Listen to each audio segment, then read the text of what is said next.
அவையோருக்கு வணக்கம். தோழர் ரவிக்குமார் அவர்கள் நூலை படி என்று சொன்னார்கள். ஒரு கூற்றை உங்கள் முன்னால் வைக்கும் பொழுது அது ஏன் என்ற கேள்வியை கேட்க வேண்டும். புரட்சி கவிஞர் பாரதிதாசன் சொன்னார் நூலை படி. அவரும் அழகாக காப்படி முக்காப்படி என்று சொன்னார்கள். பழைய மனிதர்களுக்கெல்லாம் தெரிந்திருக்கும். அது ஒரு அளவு. அரிசியை முக்கால் படி கால் படி என்று அளப்பார்கள். அவர் அதையே மாற்றி அரைகுறையாக படிக்காதீர்கள், முழுமையாக படிங்கள் என்று சொல்கிறார்கள். அப்பொழுது ஒரு கேள்வி வருகிறது. இப்ப நான் உங்களை கேட்கிறேன், ஆனால் உங்களிடமிருந்து நான் பதில் கேட்கவில்லை, நானே பதிலும் சொல்கிறேன். என்னுடைய உரையில் முக்கியமான சில கேள்விகளை நான் கேட்கிறேன், அதற்கான பதிலையும் நான் சொல்கிறேன். உங்களுக்கு புரிந்தால் சரி, புரியாவிட்டால் யோசித்து பாருங்கள். முதல் கேள்வி, ஏன் படிக்க வேண்டும்? ஏன் படிக்க வேண்டும் என்று கேள்வி கேட்டால் என்னுடைய பதில், அப்போதுதான் இடிக்க மாட்டார்கள். ஏன் படிக்க வேண்டும்? அப்போதுதான் இடிக்க மாட்டார்கள். எதை படிக்க வேண்டும்? எதை படித்தால் இடிக்க மாட்டார்களோ அதை படிக்க வேண்டும். எதை இடிப்பார்கள்? எதை இடிக்க கூடாதோ அதை இடிப்பார்கள். படிக்காமல் இருந்தால் இடித்துக் கொண்டே இருப்பார்கள். தவறானவற்றை படித்தால் படிப்பது ராமாயணம், இடிப்பது பிள்ளையார் கோயில் என்று சொன்னார்கள். புதிய வாக்கில் படிப்பது ராமாயணம், இடிப்பது பள்ளிவாசல் என்று சொல்ல வேண்டும். படித்தால் இடிப்பது நிற்கும். படிப்பை பார்த்து அச்சப்படுகிறார்களா?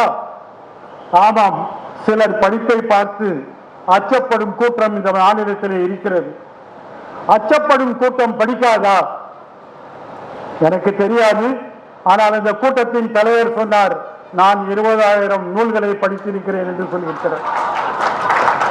நூல்களை விட வலிமையான ஆயுதம் இருக்கிறதா? இருக்கிறது, கடப்பாறை. ஆட்சியை பிடித்து விட்டதனால் தற்போதைய ஆயுதம் கடப்பாறை அல்ல, புல்டோசர், போக்லைன். கடப்பாறை இடிக்க முடியாது. இன்றைக்கு இடிக்க வேண்டிய அந்த அமைப்பு புல்டோசர் என்று சொல்கிறார்கள். ஆங்கிலத்திலே புல்டோசர் டெமோக்ரசி என்று சொல்கிறார். இப்படி நாம் இந்தியாவிலே புல்டோசர் டெமோக்ரசி சொல்லும் பொழுது, அமெரிக்காவில் இருக்கக்கூடிய ஒரு இந்திய கூட்டம் நம்முடைய சுதந்திர தினம் அன்று அவர்கள் ஒரு புல்டோசரையே வைத்து சென்றார்கள். வெட்கம் இல்லை, அவளுக்கு நாணம் இல்லை. புல்டோசர் என்று சொல்லும் பொழுது எளிமையான மக்களுடைய வீட்டை, மக்களுடைய பாடுபட்டு கட்டிய வீட்டை எல்லாம் இடிப்பதை தான் புல்டோசர் என்று சொல்கிறோம்.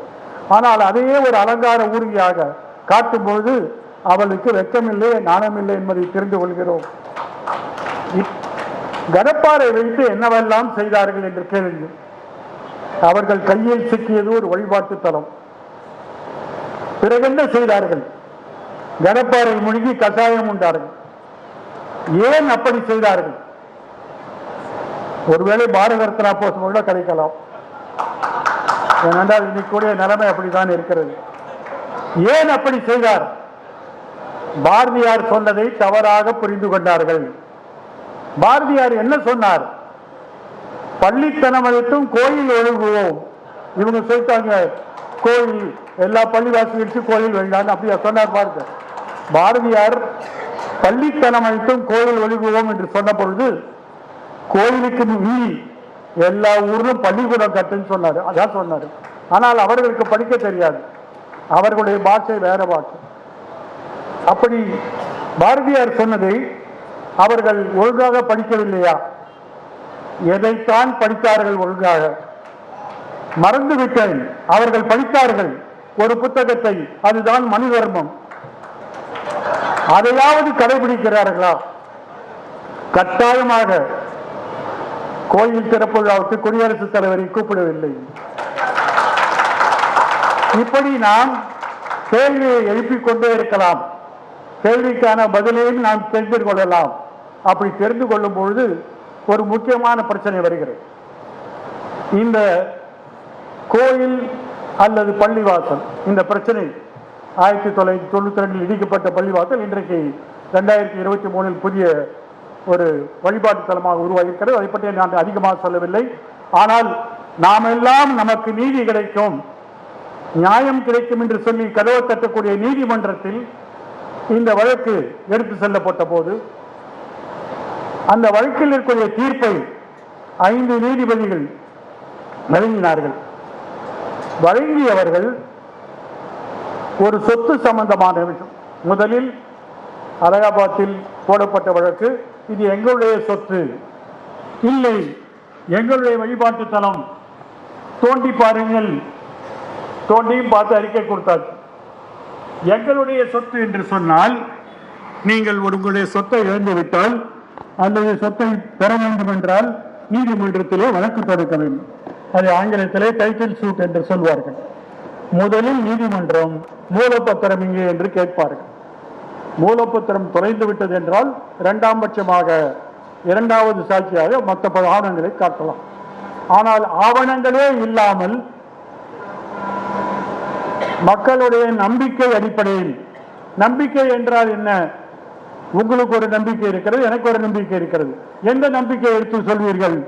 நாங்கள் பெரும்பான்மையான நம்பிக்கையை எடுத்துக்கொள்வோம். அப்ப பெரும்பான்மையான நம்பிக்கைகள் நீதிமன்றத்தில் எடுத்துக்கொண்டால் மூலப்பத்திரம் எதற்கு, அல்லது இரண்டாம் பத்திரம் எதற்கு, அல்லது சொத்து வழக்கு எதற்கு? நம்பிக்கையின் அடிப்படையிலே தீர்ப்பு சொல்ல முடியும். அந்த தீர்ப்பை நீங்கள் படிக்க வேண்டும். அந்த தீர்ப்பிலே எல்லாரும் கையெழுத்து போட்டிருக்கிறார்கள். ஆனால் அதனுடைய ஆசிரியர் யார் என்று தெரியாது. அதைத்தான் ஆங்கிலத்தில் விசித்திரமாக சொல்வார்கள், it's a unanimous judgment but anonymous judgment என்று சொல்வார்கள். அதில் இருக்கக்கூடிய 1000 பத்தியில் 955வது பத்தியிலே சொல்லியிருக்கிறார்கள், கடந்த 500 வருடங்களாக பெரும்பான்மை சமயத்தை சேர்ந்தவர்கள் அங்கே பிரார்த்தனை நடத்துவதற்கு சாட்சி அளித்திருக்கிறார்கள், அதை நாங்கள் ஏற்றுக்கொள்கிறோம். ஆகவே இந்த இடம் அவங்களுக்கு, நீங்க என்ன பண்ணணும், அங்க போய் தள்ளி எங்காவது பக்கத்தில் வச்சுங்க. இது ஒரு தீர்ப்பு, இது ஒரு வழக்கு. இந்த வழக்கில் 5 நீதிபதிகள் தீர்ப்பளித்திருக்கிறார்கள். இதை பற்றி நான் கேட்கும் போது ஒரே ஒரு விஷயம் சொல்றேன், நீங்கள் எல்லாம் புரிந்து கொள்ள வேண்டும். உங்களிடம் ஒரு சொத்து இருக்கிறது, நீங்கள் ஆனால் வேறு ஒரு பகுதியில் இருக்கிறீர்கள், அந்த சொத்தை கவனிக்கவில்லை. வேறு ஒருவன் வந்து கொட்டாய் போட்டுக் கொண்டிருக்கிறான், வேறு ஒருவன் அதற்கு அந்த இடத்திலே உரிமை கொள்கிறான். ஓராண்டு ஆகிறது, நீங்கள் காவல்துறை போகிறீர்கள், அவர்கள் சிவில் வழக்கு என்று தள்ளிவிடுகிறார்கள். நீங்கள் வக்கீலிடம் போகிறீர்கள், அவருடைய கட்டணத்தை உங்களால் கட்ட முடியவில்லை. ஆகவே நீங்கள் காத்து கொண்டிருக்கிறீர்கள் நியாயம் கிடைக்கும் என்று. 12 வருடங்கள் கழிந்த பிறகு உங்களுடைய விருப்பத்துக்கு விரோதமாக உங்களுடைய சொத்தை ஆக்கிரமித்த ஒருவரே இன்றைக்கு தன்னுடைய சொத்து என்று சொல்வதற்கான சட்டம் இருக்கிறது.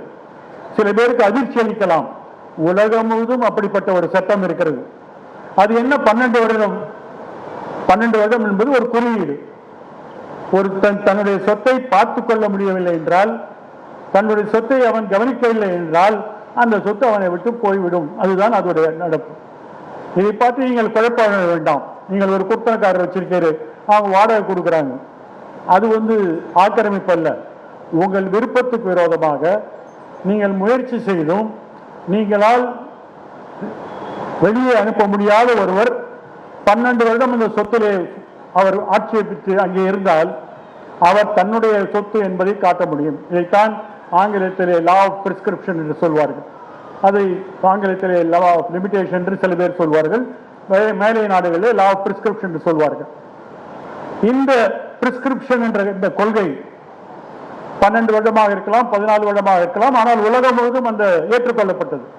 தன்னுடைய சொத்தை பாதுகாக்க முடியாத ஒருவன் சொத்தை இழந்து விடுவான், அதுதான் உண்மை.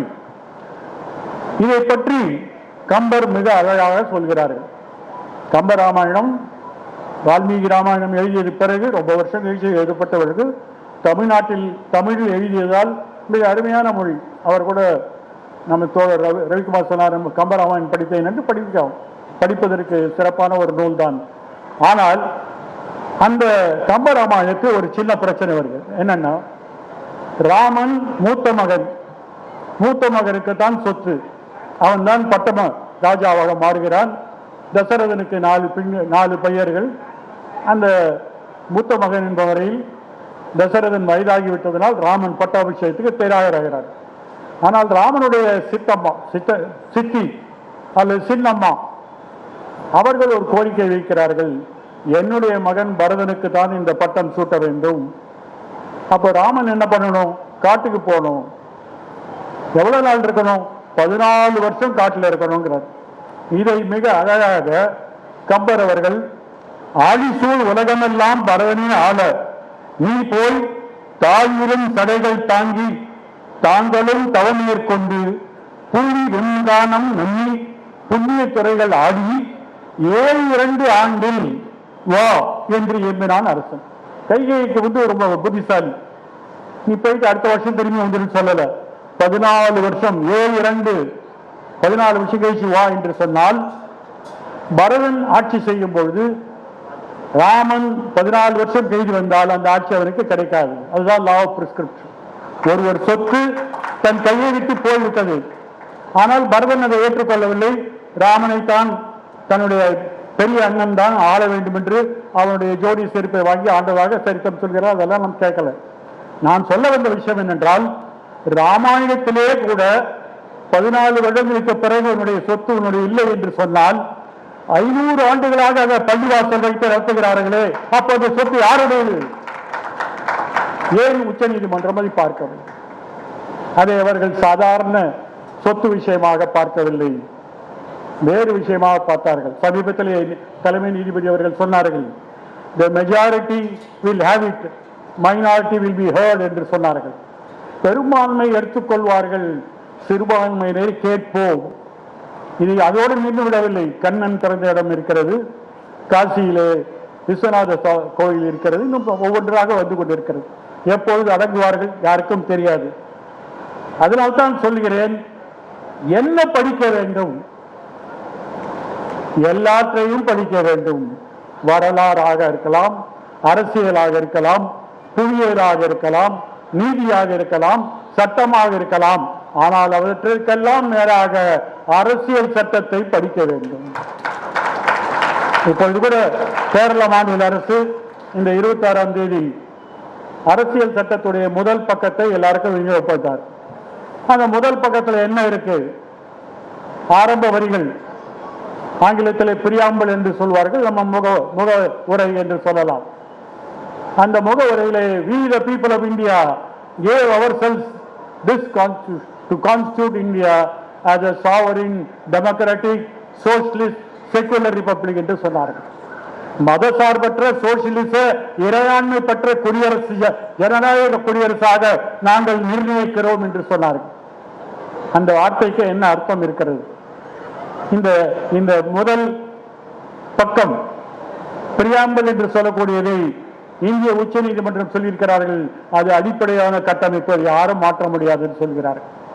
அது உண்மை என்றால் அதே உச்ச நீதிமன்றம் சொல்லியிருக்கிறார்கள், ஒரு சாவி துவாரம்.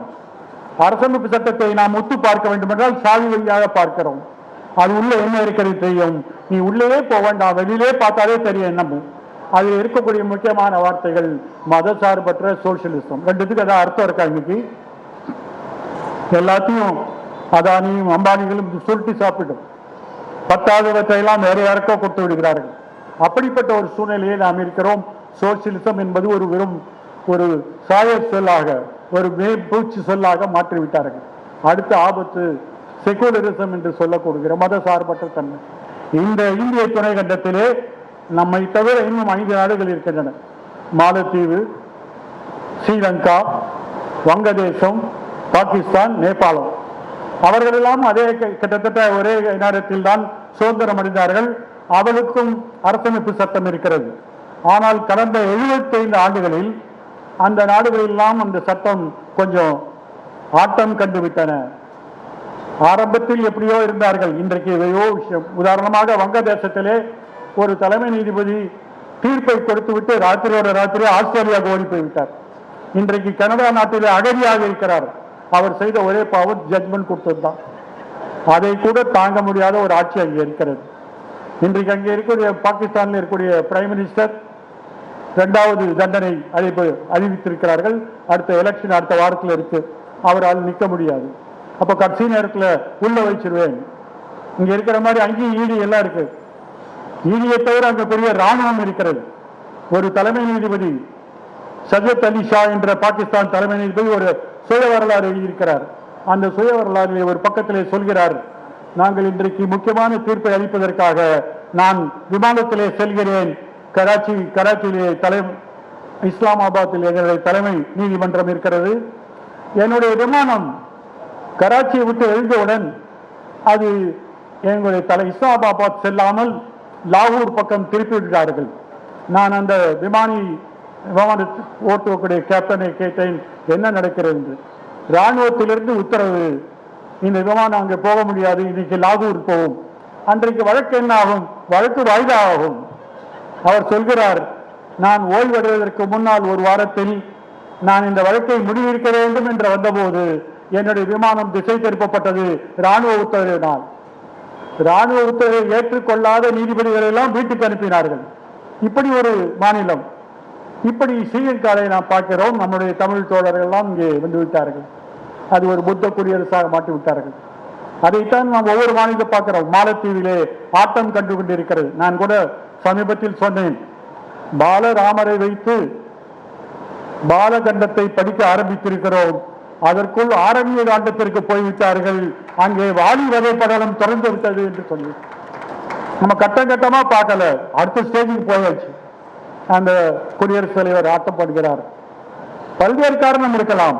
ஆனால் நமது நாட்டில் இந்த 75 ஆண்டுகளில் நாமால் இந்த அரசமைப்பு சட்டத்தை பாதுகாத்து அதை செழுமைப்படுத்தி அதை நாம் மேலும் அடுத்த கட்டத்திற்கு செல்லும் போது ஒரு ஆபத்து வருகிறது. என்ன ஆபத்து என்று சொன்னால், இந்த அரசமைப்பு சட்டம் ஆளுகிறது. ஏன் ஆட்டம் காண்கிறது? அதில் இருக்க 2 வார்த்தை அவர்களுக்கு அச்சம் முடிக்கிறது. அப்படி என்ன அப்படி வார்த்தைகள் என்று சொன்னால், ஒன்று சோசியலிசம், இன்னொன்று செக்குலரிசம். இந்த 2 வார்த்தைக்கும் அவங்களுக்கு கொஞ்சம் பயமா இருக்கு. இந்த மாட்டுக்கு முன்னாடி சேப்பு துணி காட்டும் போது அவங்களுக்கு கொஞ்சம் பயமா இருக்கு. இதை எப்படி மாற்ற வேண்டும் என்று நினைக்கிறார்கள்?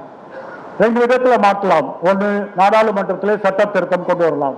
ஆனால் உச்ச நீதிமன்றம் சொல்லிவிட்டார்கள், இந்த 2 வார்த்தைகள் அடங்கிய முகவுரை பிரியாம்பலை மாற்ற முடியாது என்று சொல்லிவிட்டார்கள். ஏன் மாற்றணும்? நீ என்ன பேர் வச்சினாலும் நாங்கள் தான் ஆட்சியில் இருக்கோம், என்ன வேணா பண்ணும். எல்லாரையும் வெளில தள்ளணும்னா நான் எந்த சட்டம் வேணாலும் நிறைவேற்றிக் கொள்ளலாம். அப்போ ஜனநாயகம் இன்றைக்கு மிக கடுமையான நெருக்கடியில் இருக்கிறது. இதைத்தான் நான் சொல்கிறேன், நாம் படிக்க வேண்டும் என்று சொன்னால் நமக்கு பிடித்த ஒரு சமையல் புத்தகம் அல்லது சுய முன்னேற்ற புத்தகம் அல்லது ஒரு அகராதி அல்லது துப்பறியும் கதை அது அல்ல. இன்னைக்கு நாட்டுக்கு தேவையான ஒரு பாடம் படிக்க வேண்டும். அதே போல்தான் ஸ்ரீலங்காவிலே யாழ்ப்பாணத்தில் இருக்கக்கூடிய மிக உன்னதமான ஒரு ஆசியாவிலே மிகப்பெரிய நூலகத்தை கொளுத்தினார்கள். இப்படி நூலகத்தை கொளுத்துபவர்களுக்கெல்லாம் ஒரு அச்ச உணர்வு ஏன் வருகிறது என்றால், படித்துவிட்டால் இந்த நாடு கொள்ளாது, ஆகவே முதலே படிக்காமல் செய்து விடுங்கள். இது வெவ்வேறு விதத்திலே செய்கிறார்கள். காடையர்கள் அங்கே யாழ்ப்பாணத்திலே கொளுத்தினார்கள், நாசி படை மூனிச்சிலே கொளுத்தினார்கள். ஆனால் தமிழ்நாட்டிலே டாக்டர் கலைஞர் அவர்கள் ஏற்படுத்திய அண்ணா நூலகத்தை கொளுத்தவில்லை, மூடுவதற்கு தீர்மானம் போட்டார்கள். எப்படி தீர்மானம் போட்டார்கள்? மிகப்பெரிய ஆசியாவிலே மிகப்பெரிய நூலகம், இன்றைக்கு கலைஞர் நூலகம் மதுரையிலே 2வது பெரிய நூலகமாக வந்திருக்கிறது. திரு ஸ்டாலின் அவர்கள் ஏற்படுத்தி இருக்கிறார்கள். பல கலாச்சார புரட்சி மாநிலத்தில் நடந்து கொண்டிருக்கிறது. எனக்கு இங்கே சால்வை போட்டார்கள், பழக்கூடை கொடுத்தார்கள், அது கூட ஒரு புக்கமும் கொடுத்தார்கள். நான் நீதிபதியாக இருக்கும்போது என்னுடைய அலுவலக அறையிலே ஒரு சின்ன ஒரு அறிவிப்பு போட்டேன். இங்கே யாருக்கும் பசி இல்லை, பழங்கள் தேவையில்லை.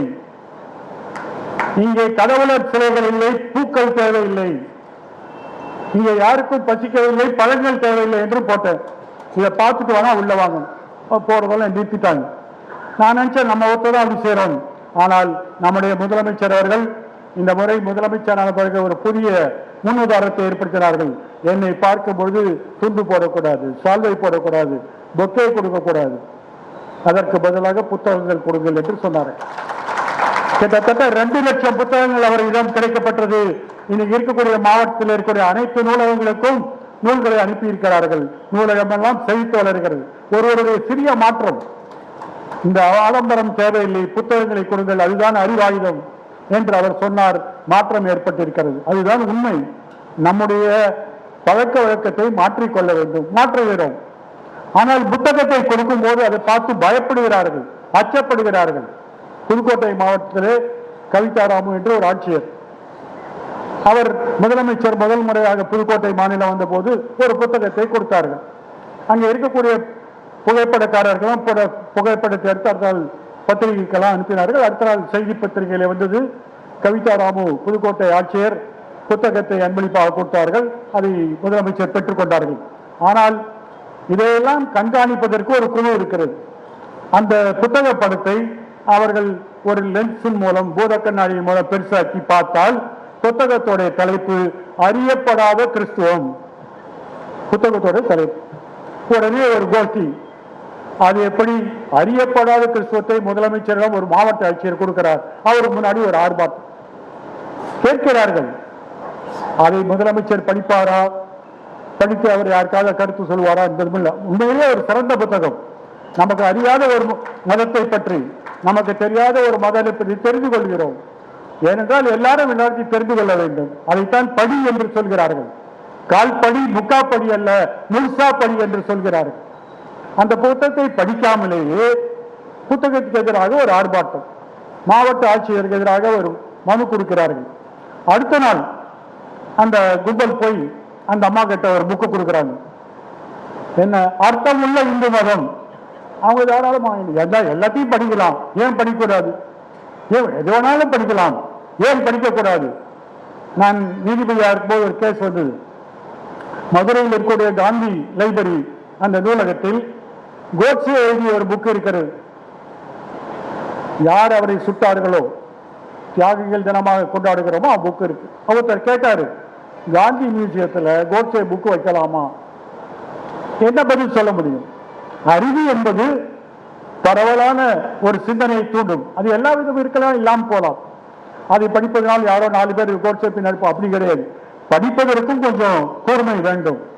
எல்லாராலையும் படிக்க மாட்டாங்க. அவர் ஒரு திட்டம் போடுகிறார்கள், நான் இங்கே ஒரு குழந்தை மருத்துவமனையை துவக்கப் போகிறேன். ஏன் வேற இடமே இல்லையா? தில்லியிலே 1000 இடம். இன்னைக்கு நம்ம ஆளுநர் இருக்கக்கூடிய இடம் கிட்டத்தட்ட 450 ஏக்கர்.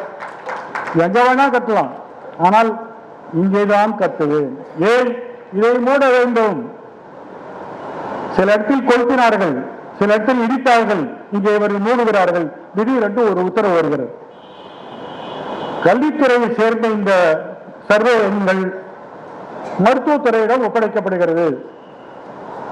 அந்த இடம் அண்ணா பல்கலைக்கழகத்தை சேர்ந்த இடம். அந்த தீர்மானம் வரும்பொழுது அந்த அந்த சிண்டிகேட் சொல்லக்கூடிய ஆட்சிக்குழுவிலே அரசு அதிகாரிகள் இருக்கிறார்கள், பேராசிரியர்கள் இருக்கிறார்கள். அவர்கள்லாம் சேர்ந்து பார்க்கிறார்கள்.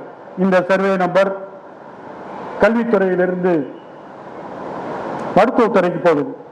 ஆனால் அவர்கள் சொல்லக்கூடிய சர்வே நம்பரில் ஒரு உயர்நிலை பள்ளி இருக்கிறது, துணைவேந்தர் வீடு இருக்கிறது, மாணவருடைய ஹாஸ்டல் இருக்கிறது, ஸ்கூல் ஆஃப் எக்கனாமிக்ஸ் என்று சொல்லக்கூடிய ஒரு கல்வி நிறுவனம் இருக்கிறது. இவ்வளவெல்லாம் இருக்கக்கூடிய இதெல்லாம் மறந்துவிட்டு ஆட்சிக்குழுவிலே அதற்கு ஒப்புதல் கொடுக்கிறார்கள். அப்பொழுது அடுத்த கட்டம் இடிக்க போகிறார்கள். அந்த சமயத்தில் தான் எங்களிடம் வழக்கு வருகிறது, நாங்கள் அதற்கு தடை உத்தரவு கொடுத்தோம், தடை உத்தரவை கொடுத்தோம், இன்றைக்கு அண்ணா நூலகம் இருக்கிறது.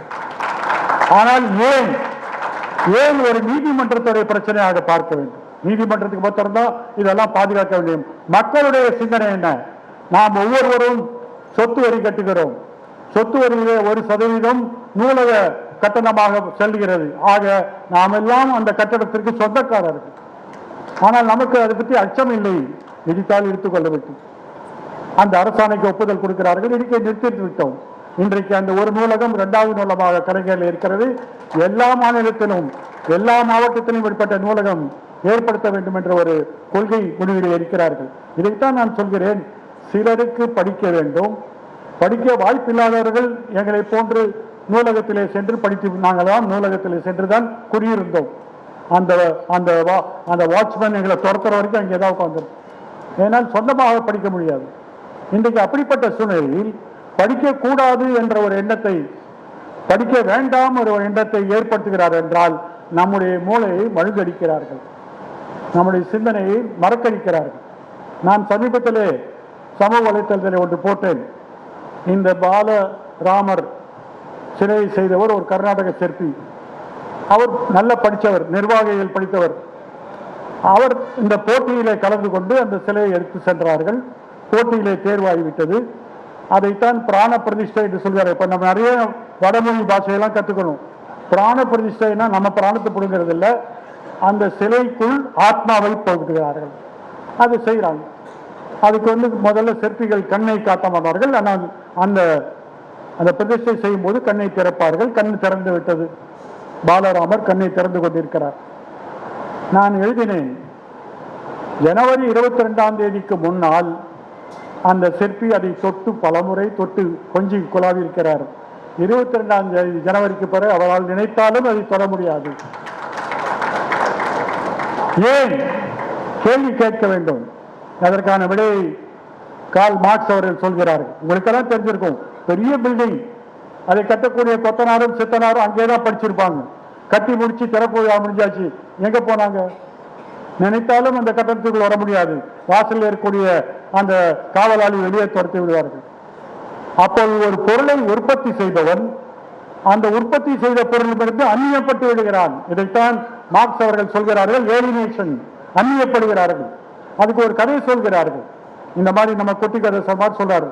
ஒரு சுரங்க தொழிலாளி, நிலக்கரி சுரங்க தொழிலாளி, அவனுடைய பெண் கடுமையான ஜரத்திலே பாதிக்கப்பட்டிருக்கிறார்கள். வீட்டிலே குளிர்காலம், வீட்டிலே சூழ வைப்பதற்கு நிலக்கரி இல்லை.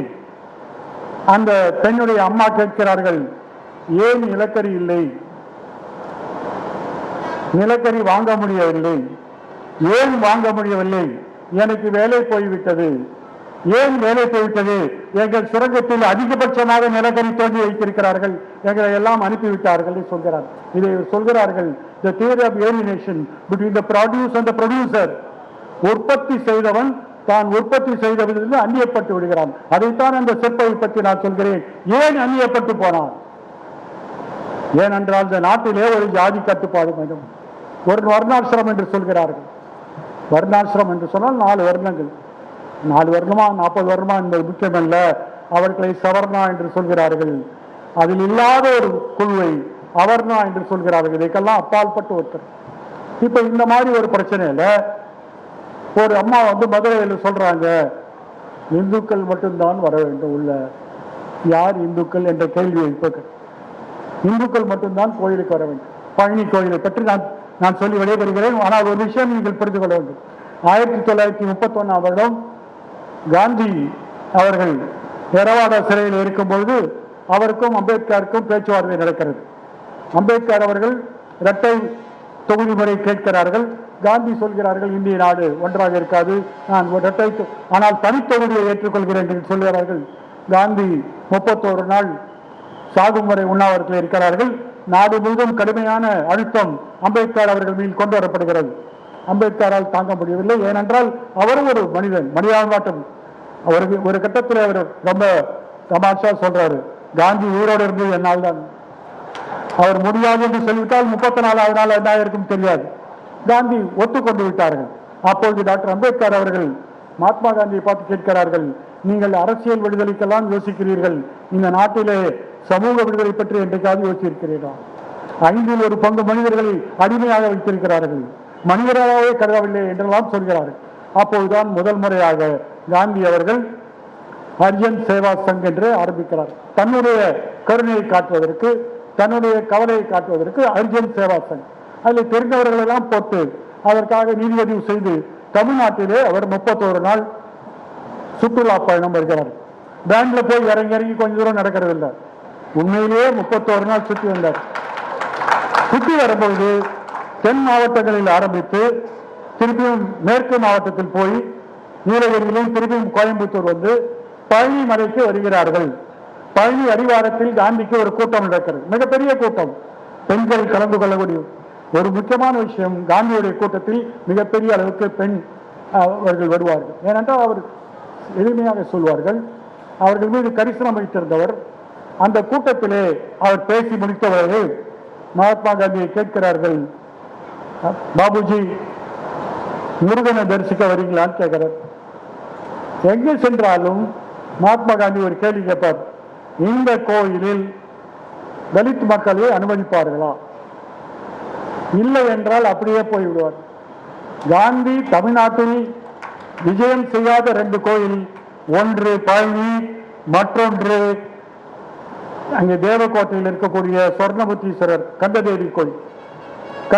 அங்க தேவக்கோட்டையிலே ஒரு கூட்டம் நடக்கிறது, காலையிலிருந்து நடக்கிறது. அங்கே இருக்கக்கூடிய நாட்டார்கள் ஒரு பக்கம், தலித்துகள் பேச்சுவார்த்தை நடக்கிறது. அவர் சொல்கிறார்கள் நாட்டார்களை பார்த்து, அவர்களும் நம்முடைய சகோதரர்கள் தான், ஆனால் அவர் ஏற்றுக்கொள்ளவில்லை. நாளையில் அந்த பேச்சுவார்த்தை முறிவுகிறது. காந்தி சொர்ணமூர்த்தியை பார்க்கவில்லை. அப்ப பார்க்காத 2 டெம்பிள். ஏன் அந்த 1931 வருடம் பழனியில் தலித் மக்களை விடவில்லை? ஏனென்றால் அவர்கள் இந்துக்கள் இல்லை. யார் சொல்கிறார்கள்? நாங்கள் சொல்கிறோம். எந்த புத்தகம் சொல்லியிருக்கிறது? மனுவிலே சொல்லியிருக்கிறது. எல்லா ஜாதிக்கும் அவங்க என்னென்ன வேலை என்று சொல்லியிருக்கிறார். பிராமணர் என்ன செய்ய வேண்டும், அல்லது வைசியர் என்ன செய்ய வேண்டும், சத்திரியர் என்ன செய்ய வேண்டும், சூத்திரர்கள் என்ன செய்ய வேண்டும், இதெல்லாம் அப்பாற்பட்டவங்க ஒண்ணுமே கிடையாது, சேர்த்தே கிடையாது. மக்களாகவே கருதவில்லை. இதுதான் உண்மை. அப்போ ஒரு 90 வருஷத்துக்கு முன்னாடி அவர்கள் இல்லை. அதுக்கு ஒரு 10 வருஷம் 15 வருஷம் முன்னாடி நாடார்களை அவர்கள் இந்துக்களாக ஏற்றுக்கொள்ளவில்லை. பரமக்குடியிலிருந்து ஒரு வழக்கு லண்டன் வரை சென்றது. நாடார்கள் இந்துக்களை சேர்க்கலாமா வேண்டாமா? சேர்க்க முடியாது என்று அந்த சேதுபதி போட்ட வழக்கிலே தீர்ப்பளித்து விட்டார்கள். அவர்களும் போராடிதான் இன்றைக்கு மிகப்பெரிய ஸ்தானத்தில் வந்திருக்கிறார்கள். திருச்செந்தூர் கோயிலிலே நாடார்களை அனுமதிக்க மாட்டார்கள் 100 வருடங்களுக்கு முன்னால். ஆனால் இன்னைக்கு அந்த கோயில் இருக்கக்கூடிய அறக்கட்டளை நிர்வாகிகள் அனைவருமே நாடார் மக்களை சேர்ந்தவர்கள் தான். மாறிக்கொண்டிருக்கிறோம். அப்போ இந்து என்று சொல்லும் பொழுது எல்லாரும் சொல்கிறார்கள் ஆகம விதி. ஏன் இந்த சிற்பி பாலராமரை செய்துட்டு உள்ள போக வேண்டியதால் அது ஆகமம், நாங்க கூட போக முடியாது, அவர் எப்படி போகலாம் என்று சொல்கிறார்கள். அப்படிப்பட்ட சூழ்நிலையில் இந்த ஆகமத்தை எல்லாரும் சரியா படிக்கணும். யாரும் படிக்கிறது கிடையாது. நமக்கு என்ன போச்சு என்று வேதம் என்று சொல்கிறார்கள், வேத மதம் என்று சொல்கிறார்கள். வேதத்தை படியுங்கள், என்ன சொல்லியிருக்காங்க பார்க்கலாம். பார்க்காதனால்தான் நம்முடைய அமைச்சர் உதயநிதி சொன்னதை போல் அவர் சனாதனத்தை வேறெடுக்க வேண்டும் சொல்லிவிட்டார். அவருடைய தலையை சீவி வாருங்கள், 10 கோடி கொடுக்கிறோம் என்று சொன்னார்கள். அவர் ரொம்ப கூலா, எனக்கு ரொம்ப பிடிச்சிருந்தது. என் தலையை சீவத்தை எதுக்கு 10 கோடி, 2 ரூபாய்க்கு ஒரு சீப்பு வாங்கி கொடு, நான் சீவி காட்டுறேன்னு சொன்னார். ஒரு பக்கத்தில் அது நமக்கு ஆசை உணர்வு கொடுத்தாலும் அதனுடைய நோக்கம் சனாதனத்தை பற்றி பேசக்கூடாது. ஆனால் சனாதனத்தை பற்றி பேசாமல் இருந்தால் ஒரு கேள்வி நான் கேட்கிறேன். ஆகமத்திலே பிராமணரில் ஒரு வழியாக இருக்கிறது ஸ்மார்த்தர்கள் என்று ஒரு பிரிவு. இந்த ஸ்மார்த்தர்கள் எல்லாம் ஆதிசங்கருடைய கொள்கையை பின்பற்றுபவர்கள். ஆதிசங்கரர் உருவ வழிபாட்டை ஏற்றுக்கொள்ளாதவர். அவர்கள் எல்லாம் சொல்வதெல்லாம் அகம் பிரம்மாஸ்மி, என்னுடன் பிரம்மா உள்ளே இருக்கிறார், நான் யாரையும் தேட வேண்டாம். அப்போது இந்த ஆகமப்படி ஏற்படுத்திய கோயில்களில் இந்த ஸ்மார்த்த பிராமணர்களை துவஜஸ்தம் என்று சொல்லக்கூடிய கொடிமரத்தை தாண்டி உள்ளே வரக்கூடாது என்று இருக்கிறது. அப்ப ஏன் இன்னைக்கு எல்லாம் உள்ள வராங்க? ஏன் இன்றைக்கு சங்கராச்சாரியர்கள் எல்லாம் அழைப்பீர்கள் என்று சொன்னால் அவர்களுக்கு பிடித்ததையெல்லாம் பிடித்த மாதிரி சொல்லிக் கொள்வார்கள். நாம் படிக்கவில்லை என்றால் நாம் முட்டாளாகலாம். ஆனால் நம்முடைய படிப்பில் அறிவில்லாத தன்மையை அவருடைய மூலதனமாக மாற்றிக்கொள்ளக்கூடிய சூழ்நிலை இருக்கு. இதைத்தான் நான் அந்த நீதிபதிக்காக ஒரு பதில் கட்டுரையிலே சொன்னேன். ஆகமத்திலே ஸ்மார்த்தர்கள் வர முடியாது, மனு தர்மப்படி தலித்துகள் வர முடியாது. அப்ப யார்தான் இந்து? உங்க வீட்டில் இருக்கிற பத்திரத்தை போய் பாருங்க.